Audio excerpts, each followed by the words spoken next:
Hi. Oh, you're really cute. My name's Kylie.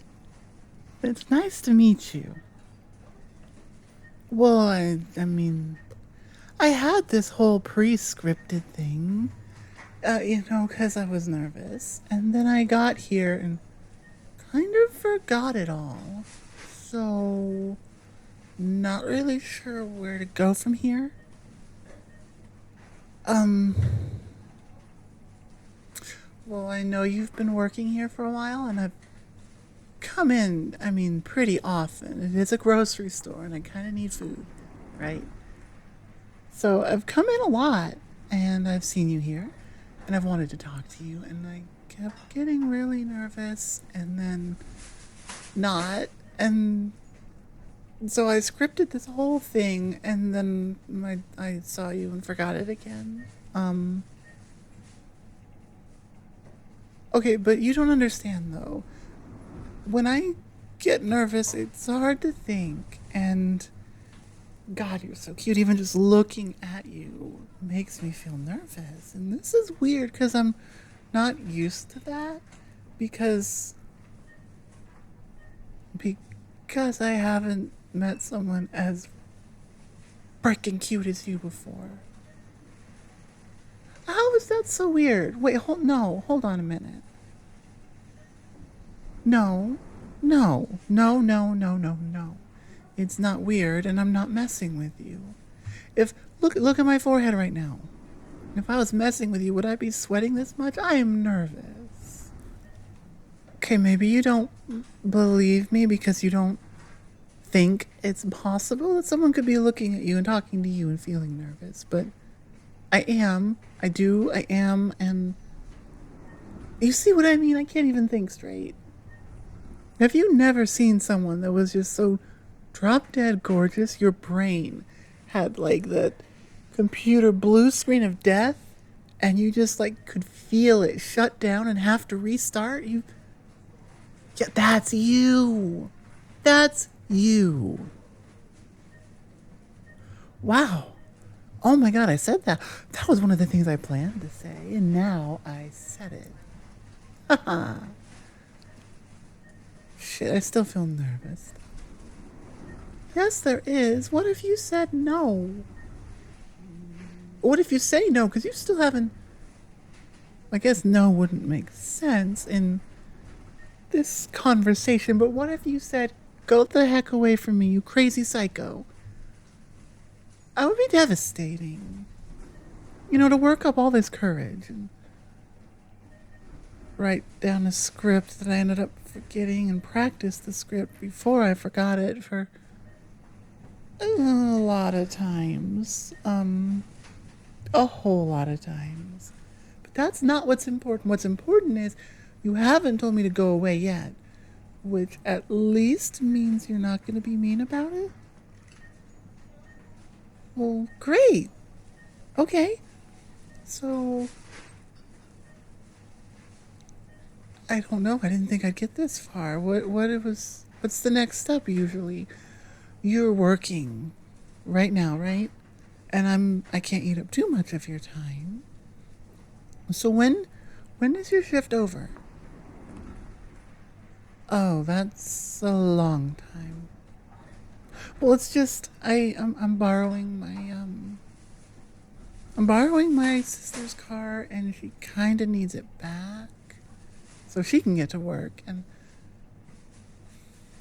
yeah, I'm realizing maybe I didn't plan this all as well as I thought, and maybe I should have spent even more time planning. Uh, about 3 months. I know, that's a really long time, especially to mess it up as badly. You're very nice. You've always been very nice, and I know you have to be nice when you're working, but you've always been very nice. Because it's the truth. Obviously, if you hear it from more people than just me, it has to be true. Maybe not has to be, but it probably is true. I say it's true. I believe it's true. You don't have to, I guess, but I mean, you'd be wrong then. And it's okay, it's okay to be wrong, but you would be wrong. But that's just it, though. There are so many guys walking around who think they're God's gift to this planet. You know, they walk around thinking that they are the most amazing thing ever, and they act like everything should go their way and everyone should do what they want, and it's just like, ugh, get over yourself. Yeah, and then there's people like you who are just nice and helpful and damn sexy and just so you understand what I mean then. Yeah. Crap. Okay, I know you have to get back to work. And really? Oh, how convenient. Okay. Um is it all right if I talk with you on your break? I know it's not really. Maybe I had a reservation somewhere. Hoping you'd say yes. And I understand we can't because you're working right now, but just being able to talk to you, that's still a win in my book because I was pretty convinced you would. Yeah, psycho crazy lady. So the fact that you didn't say that and you didn't do that and you're actually willing to talk to me means a whole lot. And I don't think I could really explain how much it means, but I'm very, very, very relieved with how this has gone so far. I am. I really, really am. No, that's okay. As long as you're okay with it. So I'm probably not allowed in the break room, but we could hang out here, or is there a designated like? No. Okay, well, wherever you usually go, then I guess, and I'll just follow you, and it's your lunch break, not just a break.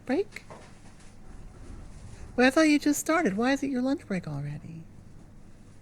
Oh. Oh. Yeah, that makes sense. I don't really like my boss that much either. They never seem to know how to schedule things well. One time I was scheduled to work, and there were 5 other people that were supposed to be working with me, but they had all got pre-approved time off, and every time I tried to tell the managers, hey, there's going to be no one else here with me, and that's probably not a good thing, they said, don't worry about it, it'll be fine.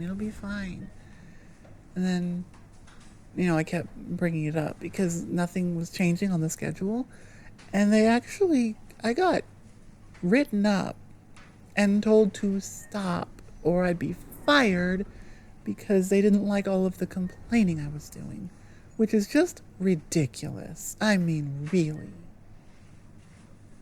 Yeah, and you know what ended up happening? It was just me, all by myself, no one to work with. And unfortunately, I didn't have the keys to open, so I couldn't even get in the store and start. Mm-hmm. Oh, but guess who got yelled at for that? Yeah. Yeah, this gal right here. Yeah. They yelled at me for not doing a job that I was not able to do because the people who were supposed to be there were not going to be there, which I warned them about, but they didn't listen and they didn't care. And then, they fired me anyway. That was fun. That was so fun. Well, it sounds like you have a better boss than I had. So, congrats on that. Well, we're all just trying to get through this crazy life thing together. Or maybe not together, but like at the same time. We're all kind of just here. And that's why it's so important, to me at least, that someone is nice. So we're all here, and we didn't exactly choose to be here. We just kind of are. So why not make it better for other people? Why do we have so many people who make things worse? Stop making things worse. Stop making things bad and start making things good. Oh, I do tend to kind of do that. Um, I'm sorry. I could stop talking if you like. Just, I don't want to scare you away or offend you or upset you or be a problem. I don't want to be a problem. So if you think that you can, well, I guess this is the part where I say thank you. Again. You know, every time you say things like that, you just prove that I was right in having this huge crush on you. Oh, you do. You do. I'm sorry if other people in the past have been not nice to you. As far as I can tell, you didn't deserve that. You're the nicest person I've ever met. Which, well, I don't know. I mean, I haven't met a whole lot of people. I. Because it doesn't feel safe. You know, being what I am, people are scary. And they do things that are scary.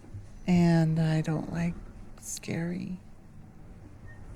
Yeah, that's why I was. Was? Oh, was. I don't feel nervous anymore. I didn't realize that. Oh my god. No, this is amazing. This is a great new development. Well, I was.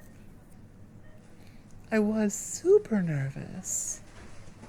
I mean, on top of walking up to I mean, not a stranger, but someone you don't really know and being like, hi, I like you, let's hang out is a lot.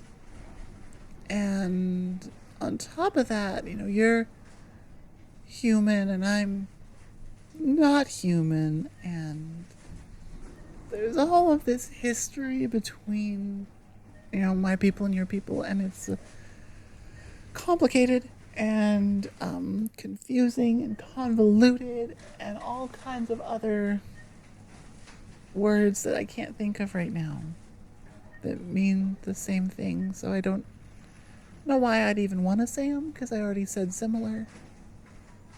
Because that actually feels really nice. Thank you. Can I hug you back? All right.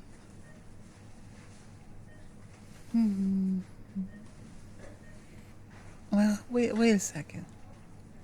It's your lunch break. You don't have any food. Did you? Did you need to get some? Or do you not have any at all? No! No, you can't. Food is important, and if you didn't bring food, then we'll have to fix that somehow. I have money. I can buy food. Yeah, well, you could have, and you didn't, so I'm taking the choice out of your hands. What do you want to eat? I'll buy. No, I'm serious. Oh, well, that changes things. Yeah, well, if you feel so sick, why are you here at work? Shouldn't you be at home? Or at a hospital, even? Oh, no, you're right. It's not exactly cheap. You know, it really sucks. It really sucks living somewhere where trying to be healthy is more expensive than being unhealthy. Well, it's like, what do they expect? You know, if you make all the healthy food expensive, if you make all of the health activities, you know, a membership at a gym, seeing the doctor, all of these things cost so much, and we make so little, and then we get sick and our bodies break down and we can't work, and so we can't afford the help we need for a breaking down. It's just a bad system. I mean, really. really bad. No, it's actually not even a problem back home. Sometimes wonder if maybe I should go back. You know, well, this world is, it has its benefits, but it also has a lot of drawbacks. Especially here, like this part of it, oh, it could be worse. It absolutely could be worse. We could be in some country that's just constantly at war with itself or with its neighbors, and the fact that that's not a reality here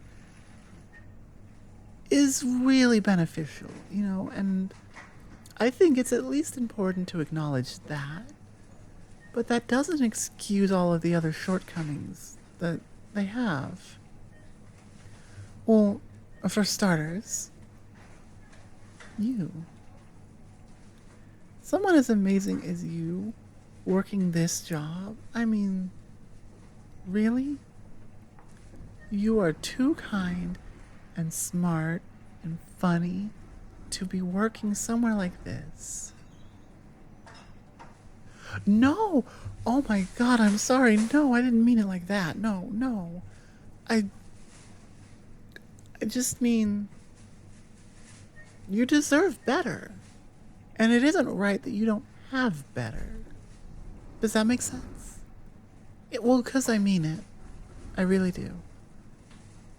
I wouldn't have gone through all of the stress and anxiety and worry and planning and preparing and forgetting that I did if I didn't honestly think you were worth it. That's so you don't know your own worth. I mean, who does? That's why other people need to see in us what we can't see in ourselves. You are worth it.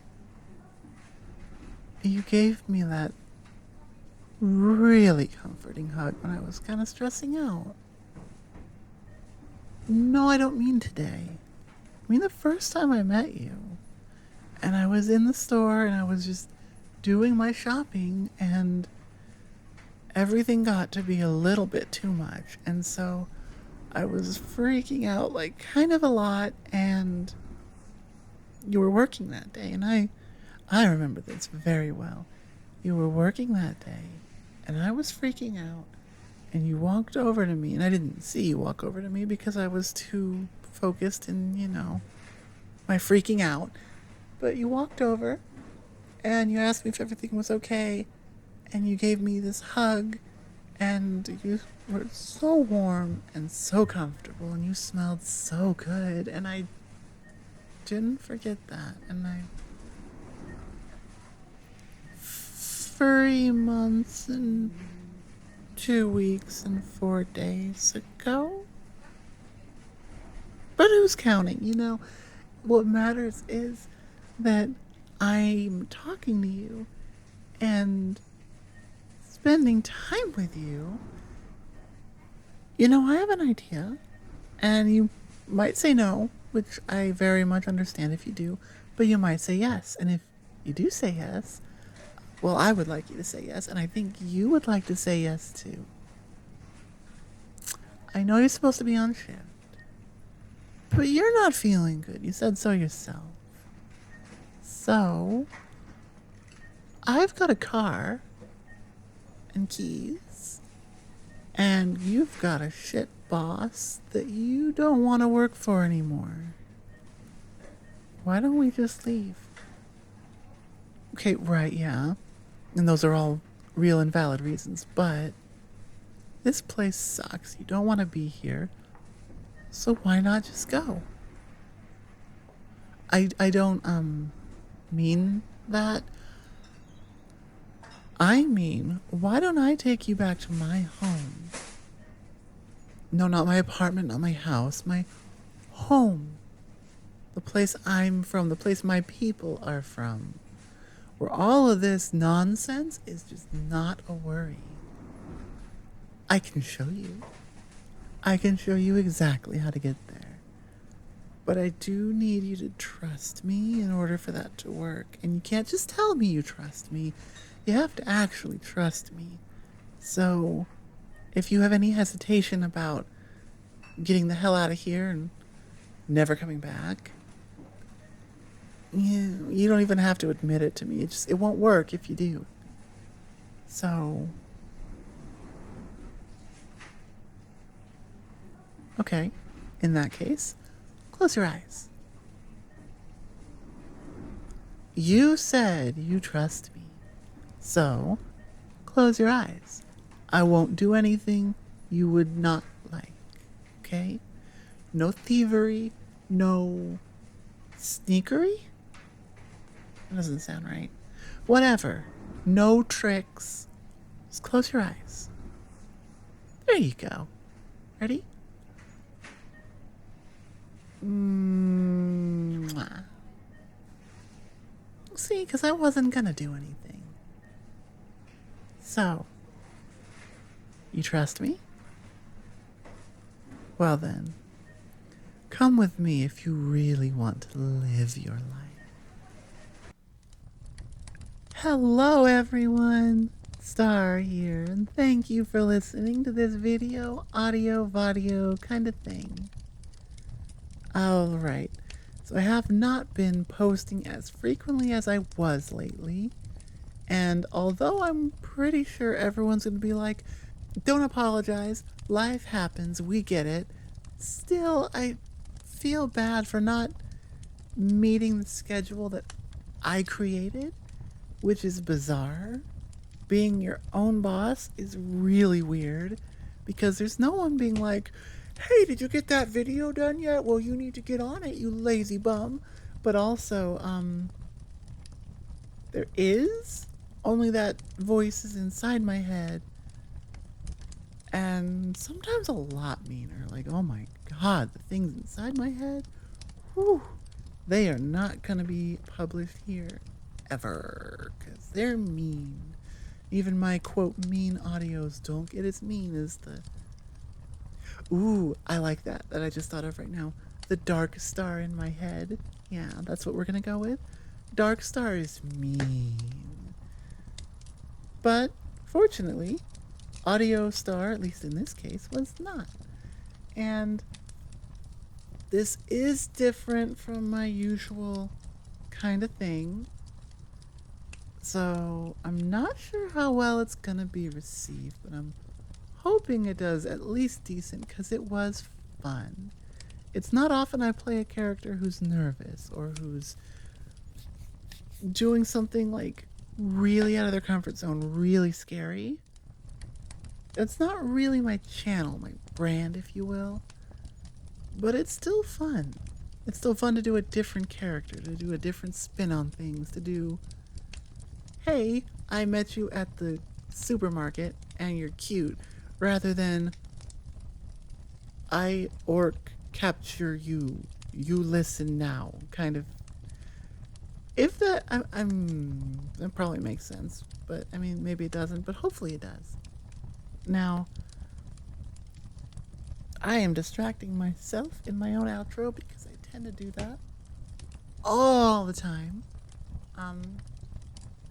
I do love recording, and I'm sitting here in my chair with my microphone watching Audacity just tick up and up and up, and it's really satisfying to see.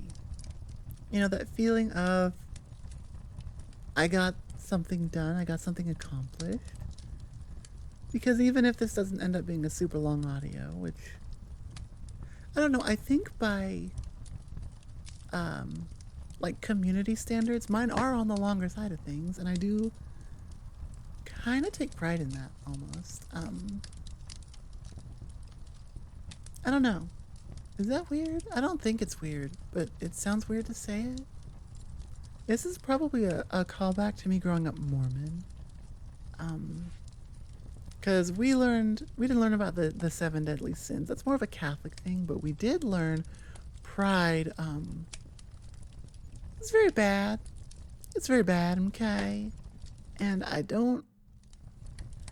I personally struggle with separating pride, the deadly sin, from being proud of what you have done or accomplished.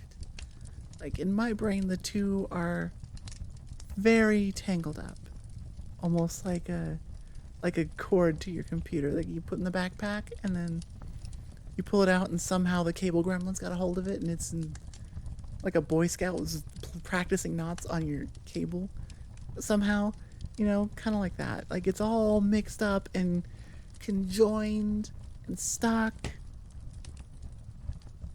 So it's really, for me, and I won't say this is the same for everyone who grew up Mormon, but for me, very weird, very confusing, very conflicting, but also very like confidence building. Sorry, wrong conjugation of the word. Confidence building. Because ultimately that's what this channel is for me, right? Hi. If you haven't been here long, if you haven't listened to some of my older stuff, hello. I'm Star. I was a shy kid growing up. I hated book reports because I had to stand up in front of the class and talk. And I hated having 20, 30 sets of eyes on me. And now I have a YouTube channel where thousands of people listen to what I'm making, which corresponds to thousands upon thousands of eyes. And yet, because they're not like actually, I don't see you seeing me, it feels less intimidating. And it lets me take risks almost. Get outside of my comfort zone. Like the character in this audio, totally not inspired by me IRL. And just experience more things. Because I didn't just grow up Mormon. I grew up Mormon with a very overprotective mom. So I did not exactly experience much in my childhood. And so trying to experience things now in a very safe and fun outlet like this, it means a lot. It means so much that my outro, I think, is now like 7 minutes long, 8 minutes long. So I should probably cut it here. But thank you so much if you listen this far. Thank you, extra. And I'll see you in the next one. Bye. Mwah. One time, Haunter, let me get to it. Hold on a sec.